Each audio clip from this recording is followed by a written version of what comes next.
It's a 997 GT3 RS. Is this car for $2 million more than that car? We are here in the Gooding-Christies. Let's go buy a car. Tafo Garage. Well, this is quite interesting. It's like a retro mod of a Volvo C1800. It looks like it's called a Cyan. And the paint job is very good. And then it's got larger wheels, I'm sure inspired by original wheels. Nice clean interior, again modern. Very clean looking engine bay. And the car is just pristine, as you can see. So kind of an interesting offering.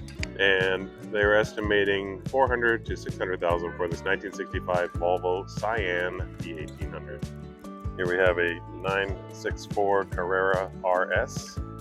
The RS model had a little bit lighter weight. 1992, they're estimating $325,000 to $425,000 for this one.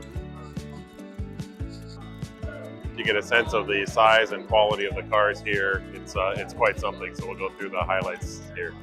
Beautiful 61 Ferrari 250 convertible. I want to say they made these in short wheelbase and long wheelbase, and I think this is a short wheelbase. So we are looking at 61, short wheelbase. The estimate is in excess of $20 million for this one. Gorgeous Lamborghini Miura. Knockoff wheels, very well done interior, estimated at 1.75 to 2.25 million, 1968 P400. And here we have another beautiful Ferrari 67 275 GT4. Estimate on this one is 3 to 3.5 million, and it is just in extraordinary condition. The paint, gloss, very pretty. Looks a lot like a GTO, really, at least to a layperson. Of course, the 73 Porsche Carrera RS. This one is a 2.7 Touring, 900 to 1.2 million. I'm gonna guess that's a little high, but this we'll see. So here we have a 246 GTS chairs and flares. So this one again has the flat flares that come out. A rare option for the Dinos late in the run. And they also have these Campagnolo wheels, so a little bit wider, which is why they did the flares on both the front and the rear. And these were welded on in the factory. If it's done afterwards, there won't be as smooth a weld line at the seam. So this was a car that my uncle owned, exactly like this, pretty much black on red, chairs and flares, US car. This one's been redone. You can see the new mouse fur on the dash. And these seats, I've never seen these seat backs, so I think those might be not original style, but it does have the Daytona style seats. So that's a car that kind of started it all for me.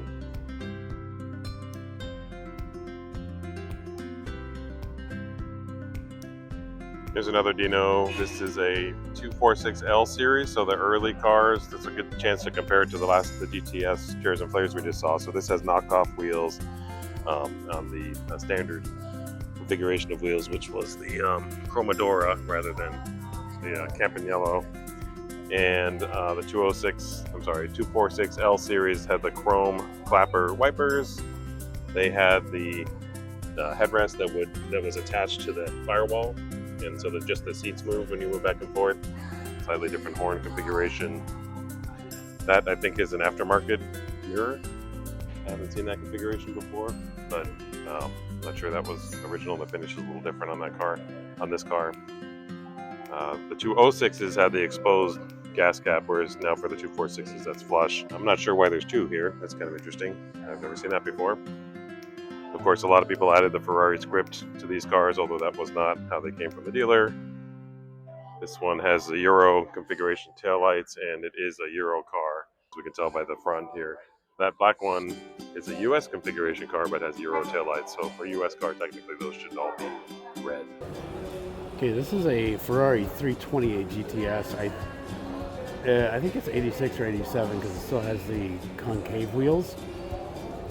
Whenever they brought the ABS brakes in, the wheels became convex.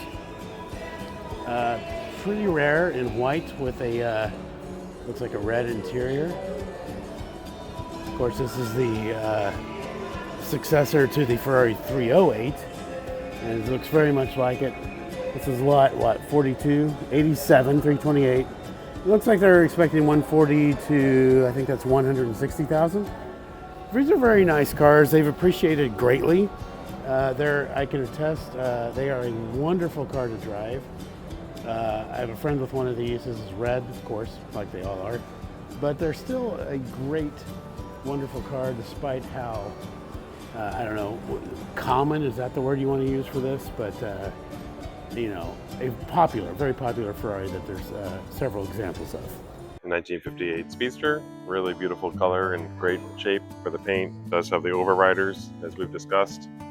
Being a 58, it won't have the beehives, but it does have a really nice clean interior and really nice color combination here. Estimated price on this one is $450 to $550.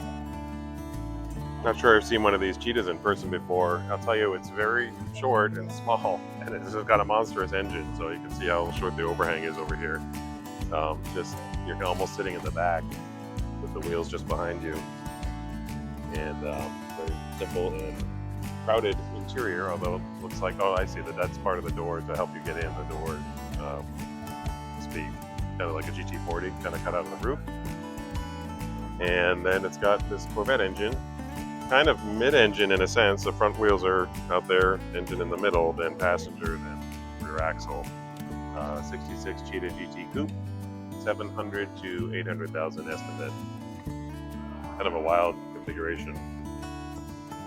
So interestingly, somewhat similar configuration, we have this 1927 Bugatti Type 37, 1926 Bugatti Type 37 Grand Prix, 750 to 950 is their estimate. But again, you know, kind of very short back end driver engine axle, not unlike the Cheetah over there. Nice F40, always have a presence. This one has nicer paint than the earlier one we saw over at Gooding. So it's probably been repainted, I'm presuming. And let's see the estimate on this one. 3.5 to 4 million for this one is their estimate. So as Lamborghini evolved the Countach, it got more and more stuff. So now the front bumpers are painted body color and the side strakes were kind of added. I think this is maybe a 25th anniversary edition. Got these side strakes here and some more slats here and some more slats here and some more slats here. So these kind of slats all over the place. Kind of 80s excess. It is a 25th anniversary edition. 825 to 925 is their estimate. This is a Ferrari 250 TDF. It's a pretty stunning car. It is a 58 Ferrari 250 GT Tour de France, so TDF. Yeah, look at that. I am very much a fan of the old classic Ferraris. There's a very handsome Emery Outlaw Coupe sunroof, which was very unusual for these 356s. I'm guessing Emery put it in and maybe the original one didn't have it, but that's just speculation. And so 1959, 356A, Emery Outlaw, estimated price 500 to 700. Sitting in the corner here, a Singer Turbo, reimagined by Singer. This is where they kind of did a mock-up of, or a mimicking of the impact bumper era. So turbo, wide body, but without the seams that the DLS had. As always, very kind of tasteful design aesthetic that Singer brings, plus the performance. Whale tail. Going to look at the Singer craftsmanship here. Nice petite steering wheel, the Porsche crest on the steering wheel, and classic 911 layout, all redone by Singer, like black wood on the parking brake as well as the surround there. It matches the wood on the dash. This has a kind of a weave-like pattern on the door. And that's the Porsche door thunk, or the Singer door thunk. For this one, they're estimating 1.5 to 2 million. Here we have another roof CTR anniversary, the 2021. So this is kind of the reimagined or remake of the original CTR as interpreted by Roof. Smaller mirrors, intake over the rear wheel for the turbo. Not a super wide body. As you can kind of compare the Singer to the Roof here in terms of the aspect ratio of the body. Yeah, also very tastefully done with the heated inserts. So I stumbled across a section here at the auction that looks like a bunch of Survivor cars. By this meaning they're very well patinaed and doesn't look like they've been restored at all. For example, look at this.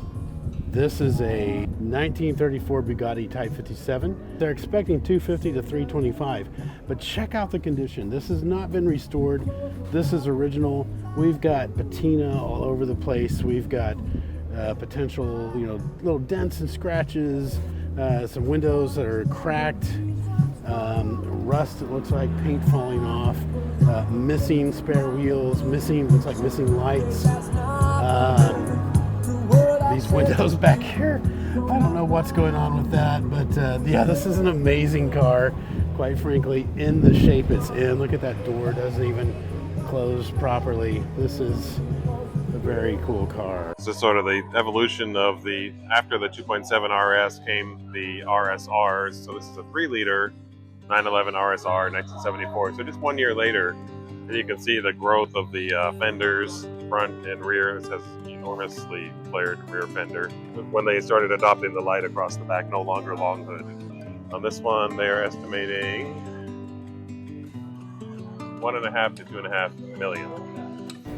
This is a very early Ferrari, 1950 Ferrari 166 MM. And they're expecting 4.5 million to, looks like 5.5 million. A little raw, basic interior, a lot of history. I don't usually feature Porsches this modern, but this one just has a presence. This is a 2022 GT2 RS Club Sport 25 Monterey Racing. Estimated 650 to 850. It's total race car. Interior is stripped out. Get a look at the back here. This is a Ferrari 250 GT Luso. This is one of my favorite of the 250 series. Let's take a look really quick. I have a friend with one of these. They're just a very beautiful, very stately, very nice car. They sound wonderful, and of course you've got your Colombo V12 in there. You could ask for more from a Ferrari, right? This one is a 63 model, 250 GT Luso. They're expecting 1.4 million to 1.6 million. These Lancia 037s are a favorite of mine. 450 to 550. This is a 1987 Rally 037. Here we have a 1927 Bugatti Type 43 Grand Sport, and it's just neat to see these old cars with these old details and the mechanical connections. And you can see how the brakes work there, pulling on the drum and the little cable that goes back to the pedal outside the car. Looks like this is possibly the steering. Yeah, because this will come in and out and rotate the thing, and that will transfer it over to the other side with that bar. And that rod comes to here, so which must be connected to the steering wheel there. So estimating 1.5 to 2.25 million for this one.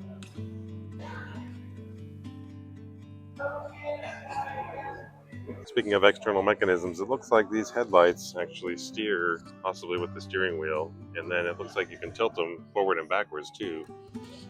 This here is a Stoots, 1931 Stoots. It's got quite a presence, a lot of chrome, really beautiful details you can see here. And the chrome is in really good shape. There's the horn, more chrome features here. And it looks like the windshield folds down. They're estimating 900 to 1.2 million. It's quite a large car. It comes up to almost my eye level. But it does have a presence, a nice color, nice look. Another very useful tool that you can use in finding your car here at these auctions is the archive section. So if you're a registered bidder, you can go over here and get all the info you need that they have on any of these wonderful cars that you may want to be bidding on.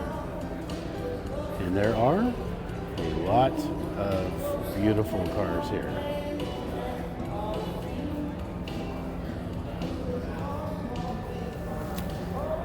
Here we have an even older Bugatti, 1925 Bugatti Type 35 Supercharged Grand Prix, estimating 625 to 850, which seems to me like a bargain. Maybe people are scared off by the patina, but I don't know. I like that stuff.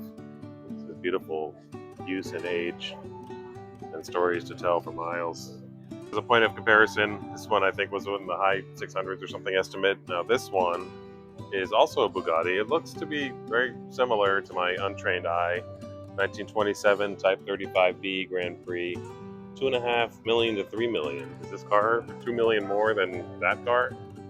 Okay, here's something you don't see often. This is a Tucker, American manufacturer that eventually the big three put out of business, but very interesting interior. Look at all that space in there. They had the 3 headlights, and the third one, or sorry, the middle one moves with you as you turn. 1948 Tucker 48. They're expecting $1.5 to $2 million for this one. The front windshield was, you were able to kick it out in the event of an emergency. Like, the engine is actually back here. Which This car's on my short list, a 997 GT3 RS, and manual, the right size for Porsche in my view.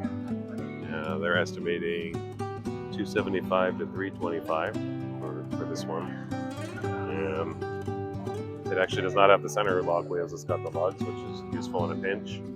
I think these will continue to appreciate. This is a Speedster I could get into. It's got the beehives, which I like. A few flaws. You can see the paint is a little messed up there. Pre-A, plenty of patina. Not totally original. Like, the bumpers have been removed. Not a perfect car, but probably a fun car.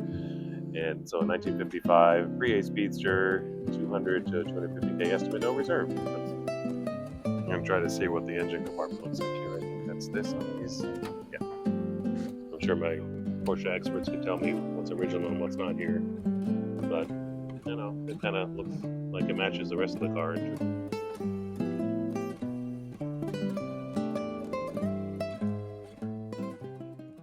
Tafo Garage.